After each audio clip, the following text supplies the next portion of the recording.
coming to you live from the Putasos podcast. Oh no!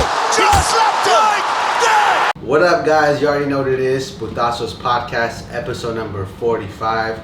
You already know what it is. It's your boy, Baby Joe. Sugar Sam. And special guest. Shh, you already know who it is, baby. It's me. It's Ty. So, today's a super cool episode. We're going to talk about 306, The Sphere. This is a one and done event, a one of one, and I can't wait to talk about it. However, before we go into it, we have a bunch of MMA news to talk about. So the first one we're going to talk about is Jones versus Stipe. Dana White kind of gave a soft announcement out there. And it's going to be at MSG in November or December? November 16th. 16th. November 16th. So it's damn supposedly. It's damn near the same exact date as it was last year. But it got canceled, so now we're going to run it back. I'm super excited for that fight. I know there's a lot of shit talking behind the whole Aspinall thing, but just kind of quick little first take on the fight. Me personally, when I look at it, Stipe's been out. Think of it like this. Stipe hasn't fought in Venom gear. The last time he fought was in Reebok gear. So he hasn't fought in a really long time, and he's coming back against the greatest fighter to ever walk the planet. Mm-hmm. So, especially with giving John the time to adjust more to heavyweight, John Jones all day. But that's just my first thought on it. I don't know what you guys think, but first thought, John Jones. Yeah, I mean, I got a lot of respect for Stipe. He's got a former firefighter, you know. He's got his shit going for him. Hard worker. I know. Outside of being a good person, who do you think wins the fight based off fight skills? Because Stipe is dope, you know. Like, he beat DC. It sucks when Stipe loses because he's such a good guy. But outside of just being a good person, if you had to bet everything you have in the bank account right now on that fight, who do you pick? Oh yeah, he's gonna get fucked up. Yeah, so that's kind of the way that I think about it. But you're 40. Yeah, John Jones is almost 42, bro. But there's not a doubt in my mind he's gonna get his ass beat. However, I'm still rooting for him. I'll say this though: don't sleep on Stipe. Mm-hmm. Like, don't think that he's just nobody, because first of all, there's only two people on earth that have ever beat DC. And DC is one of the all-time greats. I don't give a fuck what anyone says. Got his bobblehead right there. That is one of the greatest fighters to ever walk the planet. And the only two people to beat him are also some of the greatest fighters to ever walk the planet, which is Jones and Stipe. So don't sleep on Stipe. I just think that Jones has too much. He doesn't lose. I think DC, unfortunately, DC beats Stipe 90 times out of 100. Unfortunately, he just lost those, two important fights. But Stipe's legit. I think he's going to go out there and do his thing. I know he's going to show up in shape and prepared. We'll see. Unfortunately, that hasn't been good enough for the last 15 championship fights that John Jones has fought. So. Yeah, Jones is too good. He's too good, bro. Which kind of brings me to my next point. Do you guys think that John Jones is ducking Tom Aspinall? No. He's playing the money game. Thank you. Great point. I think John Jones is playing the money game, bro. I think he's going to hold out, and I think he needs a big fucking bag to go back out there. However, I think he beats Tom Aspinall's ass, bro. I really do. I think, okay, just zoom out for a second here, right? Who has Tom Aspinall beat? Sergey? Volkov. Who's Volkov? Do you think Volkov would beat John Jones? No. Who has he beat that goes, damn, that's a threat to John Jones? Sergey and Curtis Blades, right? Yeah. Outside of those two people, he hasn't really beat anybody. You know what I'm saying? So, when I look at Tom Aspinall, do I think he's good? Yep. Do I think he's got a great chin, great striking, great grappling? Absolutely. I don't think he can beat John Jones. I don't think he outclasses him. I don't think he knocks him out. I just don't think he's slick enough or technical enough to touch him. I really don't. I think John Jones would beat that ass if they fought. Yeah, I think John Jones knows that too. And, He's playing the money game, bro. He's playing the money game. He just bought a new house, like. Nice ass house too, bro. Yes. It's like a compound. So obviously, looking out for his family, want to make that money. He knows that Dana White is just a business. And I think he's also aware that Play the he's game. 37 years old and Tom is 27, 28, or 29, whatever he is. He's in his 20s. I think he knows that he's better, but I think he knows that age is a real thing. And I think that it's a risk. He's looking at it as a really big risk. No matter how good you are, He's never lost. Father Time doesn't stop for anybody. He's never lost. Yeah. And it won't stop for John Jones. And the same reason why Floyd went out when he went out, you go out on top, bro. Like, why would you want to go past your expiration date, you know? And I think that if he's going to go back out there and put it on the line versus a guy like Tom Aspinall, he needs that bag. Get paid, baby. You got to get paid, bro. How much? Minimum. 20? Like 30 million, bro, plus pay-per-view. Or I think you got to give him like a $40-50 million payday. But I'll tell you this, it's going to make that money. yeah. That pay-per-view will make that money. So, Yeah, I heard numbers, like in the ballpark, media-wise. What did it you was hear? like 30 mil. This is media though. plus pay-per-view or just 30 mil overall? It was referencing Twitter, so it was like 30 mil possibly. That's a good payday. I'll take 30 mil. Because It's a good pay-per-view is another 70. I'd say Not for him, but like I would say pay-per-view, revenue. you basically like get another 50% of your purse. So if you get 30 mil, you're probably gonna make another 15 off pay-per-view. Yeah. So you're probably gonna get like 45 mil, which is kind of where I see that. Like, that's where I see John going. All right, let's fucking run this shit. Yeah.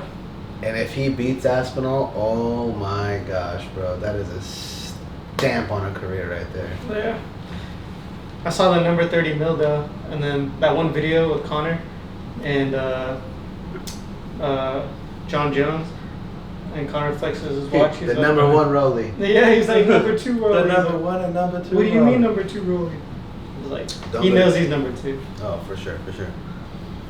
Kind of, so that's a whole exciting topic in itself, but kind of talking about pay-per-views because we watch every single pay-per-view, you know, And pay for and it. we pay for it. Like, we really do. Like, our group, we take turns kind of paying for it, but a lot of people stream that shit, you know, like, even like, I'm not saying I ever have, but you know, if it got Plead the fifth. you know, whatever, I plead the fifth. More but people stream it than pay for it. I think so. Like times 3. I think so, and I don't know if you guys saw, but the main dude in it's not Saudi, it's Dubai. No, it's not Abu really. Dhabi. Yes. I don't know if Saudi, Abu Dhabi is I like think the whole I same think bubble. Abu Dhabi's in Saudi. I don't know. I don't It know. probably sounds stupid talking about it. Somewhere in that area. Somewhere in that area, but the main guy that's running boxing right now, he wants to move pay-per-views from $70 to $15 to $20 a pay-per-view, and his thought process is if we make it cheap enough, people will buy it. Smart.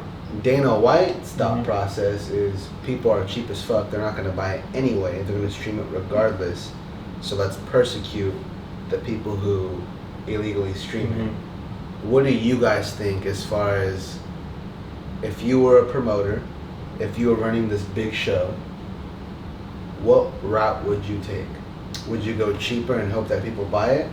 Or would you just persecute the people that are illegally streaming? I have my point of view, but I'll let you guys speak first. Yeah, I don't think Dana White is worried about his business when it comes to the pay-per-view side.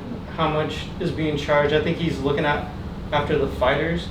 Like, he wants his fighters to get paid, right? So, but obviously there's a whole controversy about illegal streaming. Like, pretty much almost everyone does it. You make it $20, even $30, like, you're gonna get the people that can't afford it over here in the United States pay up, and $30 every fight, bro. Over time, you're gonna be probably making a lot more money. Yep. What do you think? So, real sorry to interrupt.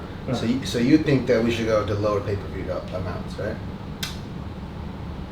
Yes. However, that'd be your vote. Like if you were the president of the UFC, that's the route you would go. yeah, I would. But I think Dana White is looking at it as like protecting his fighters because he thinks that they're worth more, which like totally true. But you're gonna be making more money if you lower it a little bit, and then more people are gonna buy Would you it. lower it to $20? Nah, For UFC? I say 30, 40. I pay 40 For bucks a UFC? fight. $40? Yeah, I say 40 bucks a fight. I think $40 is a good number. What do you For think? UFC, lower it? Yeah. I feel like either way, the people that are streaming it are just gonna stream it.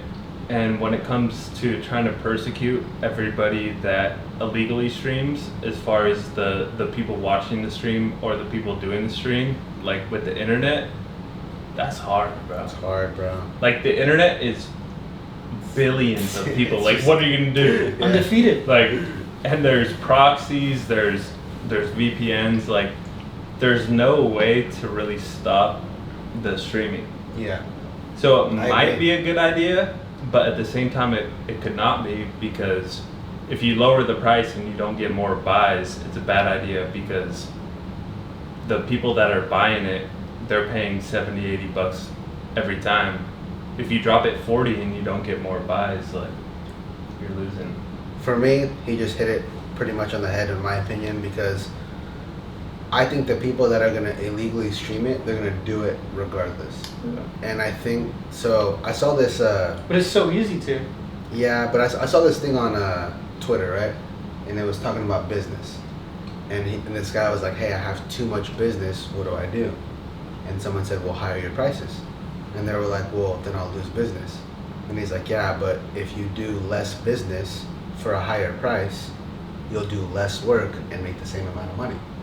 So when I look at the pay-per-view like layout, if you cut a pay-per-view to $20 and you're currently selling it for 80, you need to 4x your viewership to break even. Mm-hmm. And that's a big number to jump. Because let's just call it what it is, we all watch it on one TV. If it drops to $20, we're not all gonna buy it separately. We're just all gonna link up and buy it for Do the $20. same thing. Yeah, there's You that know, too. so like Which is very true. I don't think that it's gonna 4x in viewership, Yeah. which is why I side with Dana White Yeah. and just keeping the price high and earning less buyers, because you just do less work for more money. Yeah, that makes sense. And I think that if you persecute the big platforms like Stream East, Stream East, Mesh Stream Stream, East, Crack Streams. Stream East, Yeah, all the big. Hey, relax. if you persecute those people, no one's gonna be able to watch it, and then people are gonna be forced to be like, "Hey, I'm broke as fuck. I can't watch the pay-per-view. You know, let's link up and let's all pitch in $20." Yeah. You know, so that's the way that I see it going personally. Back in the day, you used to be able to go on Instagram or Twitter, type in a hashtag, you know, UFC 303, and you can watch that shit live. Yeah. Now, bro, you can't do that at all. Could you? Yeah, bro, it was easy. You can't do that now. It's so hard to do it because Twitter and Instagram are just flagging that shit left and right. Yeah, Twitter, it's hard. So I think, my personal opinion, I don't think dropping the pay-per-view buy is gonna make it any less appealing. I think the only way to appeal to the masses is if you do like a some sort of subscription. Mm-hmm. Like, hey, if you subscribe and you follow all of our shit and you're a real fan, They do that. we'll cut your with, pay-per-view in half. We'll do it for They do that $40. with like 20%. I know, like ESPN Plus Yeah, does that. yeah, yeah. So like, I get that, but like if it was like a little bit more enticing, That kind of ties into like boxing, how they used to have such big pay-per-view numbers back in the day. yeah. But look at those payouts, bro. Like those. But they didn't have streaming, so you had to buy it back in the day. So like some of these events might be way bigger than the boxing, fucking Mike Tyson, Floyd, like yeah, Muhammad Ali, but yeah. it doesn't have the pay-per-view numbers because Exactly. of all the illegal streaming. Yeah, that's why like people like Floyd and Conor are such animals, because if Mhm. you're in that new era putting up those numbers, Mm-hmm. like that just shows that you're actually that draw. Mm-hmm. So I don't think that lowering the dollar amount's gonna help. I think you might It just depends on how you look at it. You might get like long-term traction, but like when I mean long-term, I mean like long-term. Like that's like a 10, 15-year plan. The thing about that You know? is I'm down to drop the boxing pay-per-views. Because boxing's dying. we don't care. Like, we just want to see the main two fights. That's the if thing. that. That's the thing. If boxing was structured like MMA, or there was a full card, like where you knew people on that card, Right. Bro. We're gonna bring it. I'm sorry, bro. When it comes to I don't boxing, know why they don't do that. if a boxing card came out and it had Fury Usyk rematch, Crawford Spencer, They had a matchup, good one. Crawford someone. Yeah. You know, you have Gervonta Davis, you have Inu, the 126. Yeah. You have those four on a card, and you say, "Hey, we're charging you $100. Take my money, bro." Yeah. I don't even want to chance that glitching out. I want to watch all those fights. Mhm. Yeah. But the reality is that boxing does one fight and a bunch of shit fights. I feel like they're working towards that though. So $15 to $20 for that kind of thing, I can get that. You know who kind of started that a little bit too? Floyd. Or yeah, Floyd, like had good undercards, but once he retired, who stepped up? Jake Paul.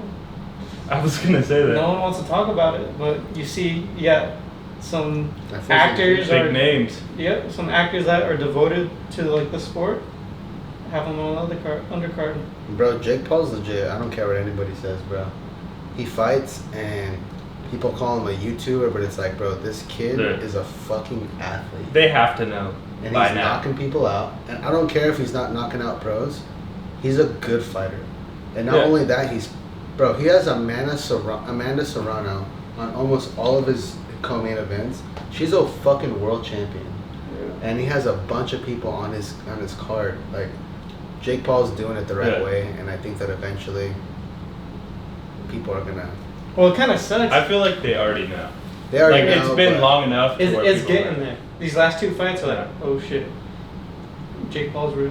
He's getting there. The last Jake Paul Gaining our fight. trust. Not that I ever have streamed in my life, but the last Jake Paul fight I bought because I was like, I don't want to miss this. I don't want Who to was miss. it? Oh, it was Mike Perry. Yeah. So just like it's cool shit like that, you know. But yeah, that's an interesting topic because there's a lot of ways you can think about the thing, and if you talk to all the, here's the thing, the true fans of the sport, the real fans, they're gonna end up buying it anyway, with their boys or by themselves. I've bought plenty of cards by myself. I bought plenty bought of the cards most. with my boys. Me and Jay have bought pretty much all the cards. You know, You've bought probably 80%. like we've bought all these cards regardless because we don't want to deal with the glitching. Like the real fans, they're gonna buy it anyway. It's the fans that, like, for example, right? We'll use Tyler as an example. Tyler lives a long way away from us. But fuck no. When he's by himself, do you think he wants to pay $80 for a pay-per-view to watch in his living room while his girl doesn't even watch the fight? Fuck no. Like, he's gonna stream it. I'm not saying he does stream You it, could just, but he could just stream it. yeah. You know, that's just an example. But like, when we're all together, like, okay, if everyone pitches in $10, like, it's no big deal. Yeah. So I just feel like the people that are gonna illegally stream it, they're gonna do it regardless. hmm So, Yeah. yeah, I think lowering the price though might bring more eyes onto the sport. yeah. It's $20. But again, like, you have to 4x your sales to break even. Yeah, that's true. I don't think $20 is the right number. Yeah. Yeah, I think definitely not. I think $50 is the right number. You know, give me $30 off. You I give feel me like- $30 off, then you can gain half the viewership that you were at before I don't even and know still about break that. even. If it's at 70 and you go to 50, I don't think there's like a big increase. And let's just go back to my last analogy of the whole business. Let's just say Dana White says, you know what, fuck everyone, pay-per-views are $100 now. Guess what the real fans are gonna do anyway? What? They're gonna bump themselves up. A group of 3 like us, we're gonna pitch in an extra $10 to go from 70 to 100. It's 30. We're gonna buy the $30 pay-per-view. each. Not only are they gonna do more money with Yeah. the same touches, Yeah. Like, it just doesn't make sense to go down and down. Yeah. And Because just in like a sales point of view, you devalue your brand. Dana White is not about to devalue his brand. So it's like he's gonna make his money regardless. You know. So all right, next topic of conversation. For me, this one's super exciting. We have somewhat of a close connection to this guy, but Pereira, man, that guy is wild. He wants to go up, he wants to go down.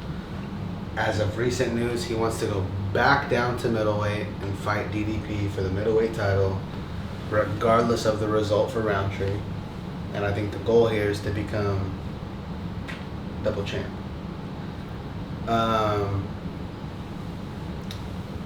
I think, my opinion, I think that Pereira realizes, hey, heavyweight is backed up. I'm not getting that shot anytime soon. And I don't think he'll get it before his career's over. I think that's super unfortunate. I think that fucking we deserve that fight.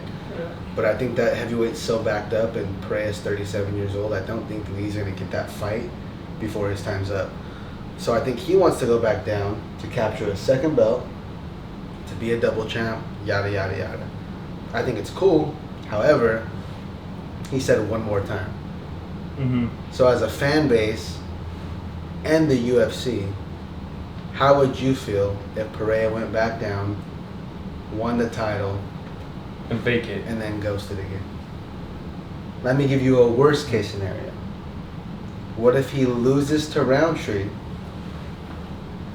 goes back down, and wins the title, and then vacates again? You know, so it's just like, that situation's super tough. I think that the only way this works out is if he, A, wins the Roundtree fight, B, he's willing to go back to 85 after he loses or wins the title, and C, which I think is the biggest point of them all, he has to fight Ankalaev. He has to go back up. He has to win that fight before he goes back down again. He doesn't have much time left, so it's like kind of complicated. But I don't think it's a good idea because there's just so many moving parts in that thing. And if he wins and vacates the title, he basically like devalues the whole middleweight division. Which I don't think Dana. The UFC doesn't. I don't think Dana White wants that. So I don't think the UFC wants that. They don't. I think the biggest fight possible is to let Stipe fight John, and then you throw Pereira versus Aspinall for the interim title. Yes. That's me, but That's where the money is at. that's where the money's at, bro. Dana White keeps talking, I want to say talking bad about it. He's still like up to do it, but he hasn't. I think the middleweight division right now is on hold, I feel like, a little bit. Or not Who's hold, next? but they have to wait until some stuff plays out. Or I think Strickland's next, bro. versus Pereira. No, versus DDP. I don't think Pereira should get the title shot. That's just not that because the last time Pereira fought at middleweight, he lost. Just call it what it is. You Got know, knocked and out. Got knocked out cold, and it's a big cut for him, bro. It's a massive cut for him. And the thing is, DDP has beat 1, 2, and 3. He beat Strickland, he beat Adesanya, and he beat Whitaker. So he's beat 1, 2, and 3. I think Strickland needs to go up and fight for the title. If Pereira comes down and beats DDP and then vacates the title, middleweight is basically like a whole. It's like basically an interim. It's Strickland versus Whitaker. You know, but at that point, because of everyone Pereira has beat, if he goes down and wins and vacates the title and goes back up, well, now you have 3 guys that he's beat in Strickland, Adesanya, and DDP, all fighting for a middleweight title. And it's like at that point, you might as well just have an interim title out there. Like, it's like devalued so much because the real champ just moved up. You know what I'm saying? I don't even know why he said his last fight. Like, he could have just said, I'm moving back down. You want to know why? just following Izzy, bro. He's just trolling Izzy's whole career, bro. He's trolling Like, I Izzy's could be whole DDP. career. Anyone that Izzy loses to, this guy beats. Mm-hmm. And I think he beats the fuck out of DDP. DDP overextends. He lunges in. And I just think a guy like Pereira, bro, would fucking starch his ass, bro. Yeah. I really do. But that's just me. I feel like down the line we'll see Pereira versus Izzy one more time, just for the fuck of it. Nah. Just do it, just Izzy's 'cause. ending on that dub. Yeah. Because On that knockout. everyone knows that he's trailing him. Just might as well do number 3. Yeah. I agree, but I just don't think it's gonna happen. Me either. But that's Izzy's leaving on the dub. Alright, so before we go into 306, because 306 has a lot of good talking points, we're going to talk about a couple different subcategories of 306. So the first thing I want to talk about, does Marab have fucking staph infection? What's up with that? Did you guys see that picture? I saw the pic. This what a Right big here. fucking... Cochino. Yeah, dude. Cochino. And look, bro, I wrestled since I was 10 years old. You've wrestled since you were what? About the same age? Yeah, roughly. About 10 years 7. old. Big Cat has been beating me up since we were 4, but so since I've been fucking him up since then, he's basically been wrestling since he was 10 years old as well. But long story short, I just put the YouTube video. I know His football. Dude, I know what staph looks like. I've never gotten staph. I've never gotten ringworm or anything. I'm the cleanest. Any STDs. You're dirty. Staph infection is a very nasty, nasty disease, bro. Like, I don't even know how you get that. Like, did you not shower? No, it's Nah, I've never got it. It's like an open wound that got. showered fucking multiple times. Like, it, also if you go to the doctors too, they'll say if you're a host, or I guess there's something about a host, and you get it more often. But But can't you only be a host if you've got it before? yeah, that's how I think it starts. Yeah, but that's what I'm saying. Like, how do you get it in the first place? From someone else. You know those mats are fucking dirty. This guy's dirty. Me cochino? No. I never got shit. Hey, all I know is when they're taking antibiotics. What does it feel like? Gay.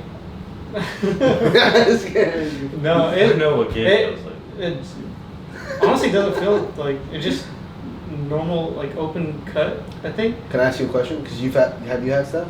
Yeah. Okay, so like, do you feel fatigued or weak? Yes. So and it's not from staph itself. It's from the antibiotics. So to cure it, right? It's kind of with the grappler. What's his name? Number 1 grappler Islam. in the world. Gordon Ryan. Gordon Ryan.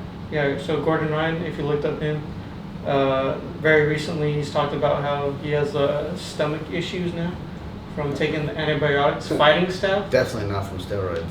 Or, yeah, it could Yeah, be from that that's too. for sure. But anyway. But like fatigue all the time. Like once I look back on it, because wrestling was so like long ago. Once you look back on it, I could see that probably was the reason why I wasn't doing as good. But Gordon Ryan has like stomach issues now, but they talked about it on like the Because of all the antibiotics he's had to take from shit like that. yeah, so it fucks up your stomach.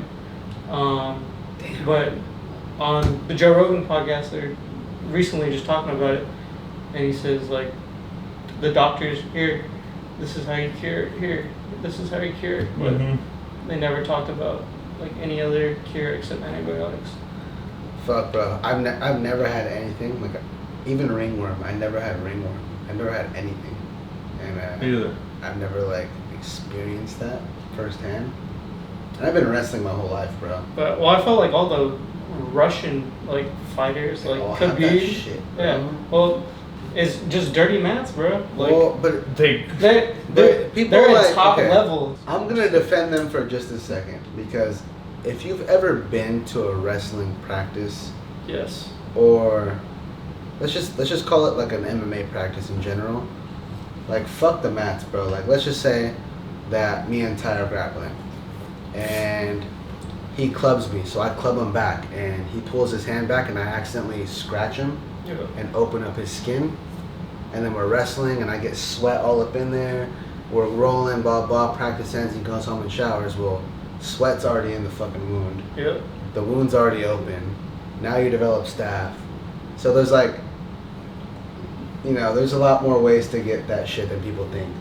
But yeah, I saw Marab with staph, and then I see he's cutting weight. I can tell because he's getting skinnier in the face, and I'm like, dude, I think Sean O'Malley's gonna fucking starch his ass. What if he's doing that on purpose? You don't fake staph, bro. It could just be a fake picture. I mean, you fake it for the money. They don't say they Or have for staff, him to like, so they can he fight. has staff, like,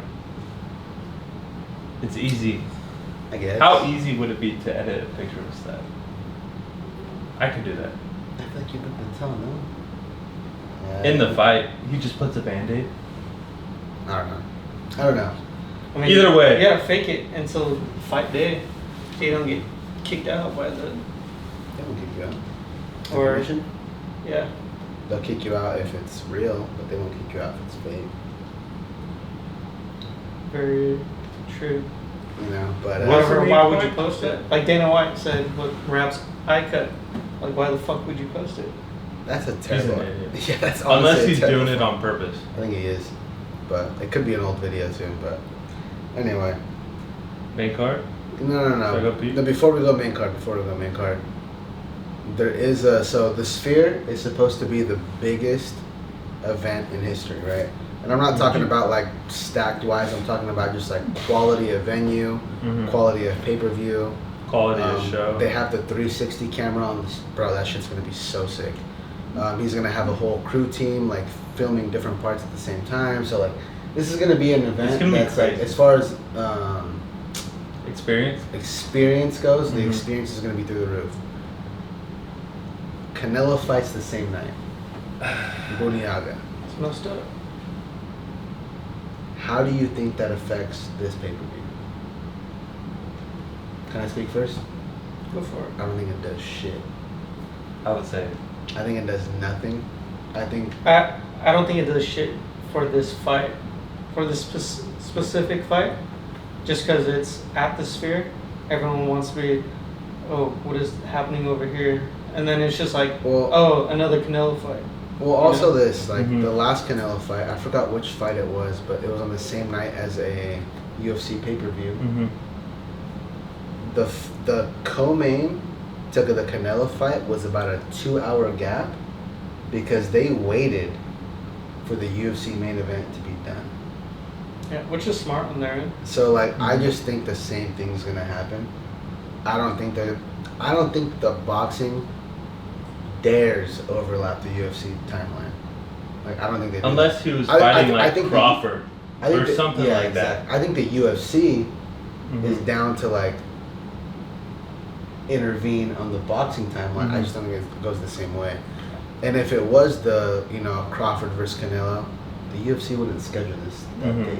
So I don't think that it's gonna change much. I think that the UFC is gonna have even more success because of it. But I think everyone buys a UFC pay-per-view, but everyone streams the Canelo pay-per-view. That's what I think. that's facts. That's Tell me not. That's facts, bro. Because you want to see, We wouldn't do that, but yeah. That's facts. you want to see the Sphere. You want to see what's going on there, and then Canelo. Just another Canelo fight. Yep, another Canelo fight. All right, guys, you know what time it is. 3:06, the full breakdown. We're not going to go over the full card. However, we do have a couple fights that we want to make sure that we do go over. The first one, Raul Rosas Jr. Signed glove. The green one up there, you already know what it is. Big fan since day one. The guy he's fighting, I'm not even going to lie to you. Don't really fucking know. Don't know him that much. However, I do know Raul Rosas Jr. and the trajectory that he's on. He's, I believe, 3-1 in the UFC. 3-1, I believe. And his one loss was just, he got a little bit out experienced. But from that loss, I think he's learned a lot. I think this is a fight that he's going to, kind of glide right through and move himself on up. And I think that if he keeps doing his thing, you're going to see this guy in the top 10, top 15 here pretty soon. He's Probably by young, the end bro. of next year. He's super He's young. young. He's 19 years old, bro. Yeah. I'm rooting for him. Yeah, yeah, for sure. 19. Motherfucker's ugly, bro. Get paid. Motherfucker's ugly, Try bro. wee. If he couldn't fight, this guy would be fucked. You know what I'm saying? So I'm rooting for him. I hope he wins. And you know, if you see this, don't whoop my ass because you're ugly. Just ugly, dog. I feel like if he got the underbite surgery, a little bit. You think it's just the underbite? No, but like he would go up a little bit, But like at that point, like from a like, 4 to a 6. But like you're already a professional fighter. Like you don't really need to go to a 6, you know. You know what I'm saying? Well, we have a couple other good fights on this card. I'm not gonna go too deep into them again, but we have Irene Aldana on the card. She's a solid fighter. She's fought for the title before. Don't really know who she's fighting, but I do love her Norma style. Dumont Dumont? caked up. Mm-hmm. Backward C? Ooh, I love Caked it. up. If you had to put her in your all-time list of asses in the UFC, where would you put her at? Top 10? Top 10, top 7, Not top 5. maybe. Maybe top 5. A lot of these guys are super, super young Mexicans that are winning fights in impressive fashion. So I don't want to like not talk about them, but I just don't know as much about them to feel confident about it. So going into the third fight of the night, Diego Lopez versus Brian Ortega. This is a banger-ass fight. Let me tell you why I don't like the fight. Okay? I think a lot of people love this fight. Here's the reason I don't like the fight. The first reason for me is Brian Ortega plans on going up to lightweight. So for me, this fight is basically only for Diego Lopez. Mm-hmm. So Brian Ortega, he was like, hey, you have Tempura versus Max. You have Alex versus the winner. And basically, no matter what way you mix match it, there's probably going to be a rematch somewhere in between there. Yeah. So he doesn't want to wait 2.5 years for a title shot. So he already made it very vocal that he wants to go up to lightweight. The reason I don't like this fight is because the only reason he's fighting at featherweight is he probably got paid and it's UFC NOCHE. You know, he probably got a big bag for it. Yeah. And the reality is I think Brian Ortega is going to win this fight. And if he wins this fight, he basically just stifles a contender that could have been in that title mix, that which is now not. Yeah. Now, if Diego Lopez wins, cool. You know, everyone wins. Brian Ortega goes up. He gets a lesser spot at lightweight. And now, you know, I have Diego Lopez in the title in the title picture. But I don't think that's going to happen, especially because you also have Aldo versus Mosvar. That's a #1 contender fight.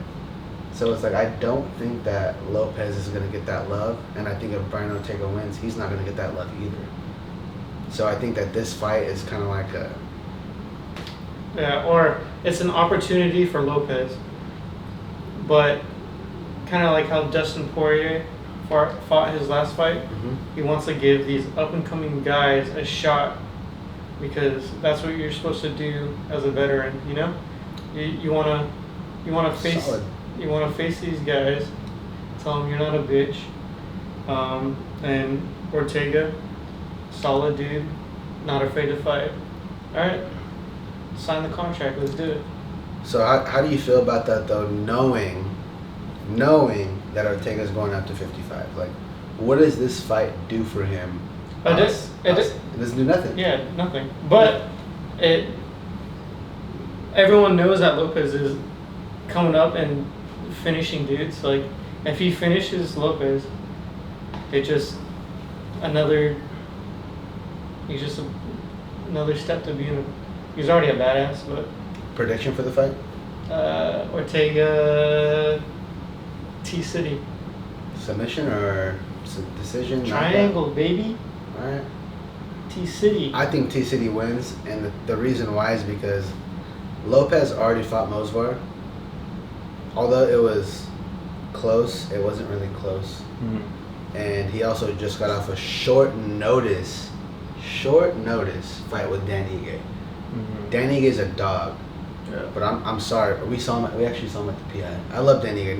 No disrespect to Dan Ige, but he's not like the elite, you know. So like the war that they went at for that fight, I don't think Diego Lopez is gonna get past Brian Ortega, and I just don't think it does anything for the division at all. So It's a fun fight, though. it's a fun fight. Fuck yeah, it's a fun fight. But I think Brian Ortega gets it done all day. Yeah. And twice on Sunday. UFC Me too. 306. Me too. We just talked about it like last week Mm-hmm. on. Is it the Fight Pit or? High Fight IQ. Well, I think he started. Shout the out High Fight Pit. IQ / the Fight Pit. One of the most intelligent people on the MMA market today. He's money. So we talked about it on there. He's money, bro. And I was saying the same thing. I got Brian Ortega. The last fight Diego Lopez had with Dan Ige was a little too close. Way too close. I didn't know Brian Ortega was going lightweight until you said that right now. So Brian Ortega has made it vocally known that he's going up to lightweight. I didn't know that. And the whole reason behind it is because he knows that how jam-packed featherweight is, you know?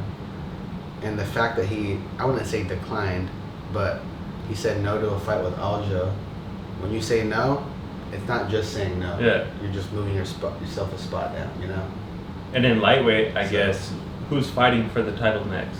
After Islam Arman and then yeah, but after that, everyone else has been beaten. So if Brian Ortega can go up and take out a Charles Oliveira, well, there you go. You have your new title shot. So I got Ortega. Islam's a fucking nightmare for anybody. Yeah. Bro. I don't care what you say. No bro. way. So, I got Ortega decision. I got a finish, bro. I got a finish by Ortega in the championship rounds. I got a round 4 finish by Ortega submission. I don't know how he's gonna catch him dirty. Watch. It's I only wouldn't- 3. Oh Right? really? It's not the co-main. Ooh. Yeah, it's 3. Shit. Ortega second. Damn. TC. I got Lopez by first round knockout Oh, shit. or Ortega by decision. That's the way I see that fight going. So if I had to bet the crib on it, Ortega. Good. Next fight. All right. Next fight. I don't know why there's not more hype around this fight. For me, this fight is super exciting. It's huge. It's not It's the 1-1. biggest It's girl fight. 1-0-1. Yeah. So it's Alexa Grasso, Valentina Shevchenko. Man, so the first fight, Valentina, I would say, was winning the fight, and then Alexa Grasso caught her back and put her away. The second fight was super close, but Valentina had a point taken away, I believe. I thought she won. And it was a draw. And man, I look at this fight and I'm like, this fight can go any direction. However, I just think when you are a caliber of Valentina and you lose fights like that to someone who isn't considered as high a caliber, it does something to your ego. I don't think Valentina has an ego, but I think that Alexa Grasso has a chip on her shoulder going into this fight. Kryptonite. I think she's training harder, training smarter, eating better. I can just see Alexa Grasso coming out, UFC NOCHE, in the Sphere, as the champ, walking away with that belt. And that's how I see it going down, bro. I got Valentina. Yeah. If I had to bet the house, if someone said, hey, you got to bet everything on this, what's your pick? I'll probably go on Valentina. I feel like it's like That Izzy bad. when he's like, you turned the huntee into the hunter or something like that. Like he was the one everyone was going after for so long, and then he lost, and now he's the one like focused. I feel like that's Valentina because she was so dominant for so long. Okay, so let me give you a comparison, right? So when Izzy lost, he came back and KO'd Pereira, right? When Valentina lost, she came back and it was a draw. Whatever, you could argue she won. What happened the third time to Izzy? Verse. DDP. Got put away.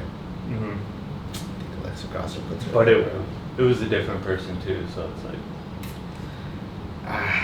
This is a good fight. When you fight, I'm three excited times- for this. Yeah, I'm excited for this fight. I think Alexa Grasso gets it done. I think she has everything in her favor. I think she has the confidence. I don't think her confidence has wavered at all. I think she's young, she's strong, she's learning more. And although Valentina was like the standard at one point, just kind of like all the other male fighters who have been up there, like they just catch up. Like Usman, everyone. They catch up, bro. They catch up, and I think Grasso gets it done. Yeah. I mean, I want to bet on that fight, to be honest. I don't want to bet on that fight. That's a close ass fight. Not at all. I got Valentina. That's a fight I don't want to bet on. Yeah, Who do you got? I'm leaving that one alone. I'd probably say my heart says Grasso. My heart But if you had to bet the house on it, if you had to bet every dollar in your bank account on it, and if you lose, you go negative $100 grand. Who you betting the fight on? Not Grasso. Valentina. Yeah, All right. probably. Same. This is probably one of the. I have a bias. This is one of the very few fights where I feel like the challenger who has lost twice is coming in as the favorite. She's hungry. She's hungry. You can't lose 3 times. What the fuck? Joanna did. Same fucking flag. Yeah. Anyway, main event of the evening: Sean O'Malley versus Merab Dvalishvili. I love this fight, man. I love this fight a ton. Merab's coming in, cardio machine, takedown specialist. Sean O'Malley, absolute sniper on the feet, has defended his title once now, won the title from Aljo, and then beat Peter Yan as the #1 contender fight. Both of these guys are on fire. Here's my thing. Merab and Aljo train together. I don't think it's any secret to the public that Aljo beats up Merab. That's no secret. On the That's feet. no secret. On the feet. No. In general. In general. For example, right? Let's just say me and you train together every day, and you consistently have the upper hand on me, right? And you go in for a title fight and you lose. But I'm beating up all these contenders that I know that you can beat up anyway. You just didn't get the shot to do it. I'm beating all these guys up. And they're like, Joe's the boogeyman. Joe's the guy coming in. He's going to beat this guy up. And it's like, well, hold up. This guy just beat the fuck out of you. What's going to be different with me? Like, that's the way that I view it. And I try to view it from like a sports person kind of view. Because I've been on teams. I've been on wrestling teams where, you know, so-and-so's the boogeyman. But that guy fucks me. That guy, I beat that guy's ass, but this guy that's the champ beats my ass. So like, by default, I kind of know he's gonna lose. You know? I just think that O'Malley has that thing. I think he has great takedown defense. I think that Merab gets hit a lot. He got dropped by Cejudo. You know, I think his chin's open a lot. I think if Merab doesn't come in with the perfect game plan, he gets caught. If it's perfect, he wins. If it's not perfect, he gets caught all day, 8 days out of the week. So I got Sean O'Malley by disgusting knockout. That's my call. Yeah, I do too. I mean, I like how Sean moves, you know? So good, bro. Fights his ass off. So good. Or trains his butt off. Goes back. Once he wins, is humble. Doesn't really talk shit like most people talk shit. Spends time with this kid. And then when another fight comes, is locked in. Hangs out with his friends a little bit. Trains. Boom. Another fight. Let's do it. I have a lot of respect for him. You got Hey, Sean right O'Malley? there. Yeah. By That looks knockout. stupid. 3rd round. Yeah. Sean O'Malley, Look that knockout, 3rd round. Look that way to the pin. It's the sugar show. Guess who I got? Merab Dvalishvili, first round knockout. For real? Oh, wow. I was like, wow. I'm wearing. Sean O'Malley, first round knockout. Let's go. I think it's going to be dirty, bro. I hope so. I think it's going to be dirty. And, It's one of those fights where you don't know. It's Yeah. like he could knock him out, but he could also get. the X factor around Merab is his fucking cardio, bro. And his He reminds takedowns. me of myself. His takedowns. When's the last time you see me take a deep breath? Don't worry, I'll wait. Alright, so real quick, before we end off, final picks. So I'm just going to give you my final picks. I got O'Malley, Brian Ortega. Sorry, I should probably went in order. O'Malley, Alexa Grasso, Brian Ortega, and I'll just toss in Raul Rosas Jr. Who you guys got? O'Malley, Shevchenko, Ortega. I'll say O'Malley, Grasso. I'll say Lopez. Woo! And Love it. Rosas Jr. Alright, well hey guys, we appreciate you watching as always. Thank you very much. You don't have to watch this, we're probably like fucking an hour deep already. But anyway, follow us on YouTube, Instagram, Twitter. You already know what it is, Putasos Podcast on everything out there. This is episode number 45. My name is Joe. Sugar Sam. Tyler. And we're out. Thank you guys, appreciate you.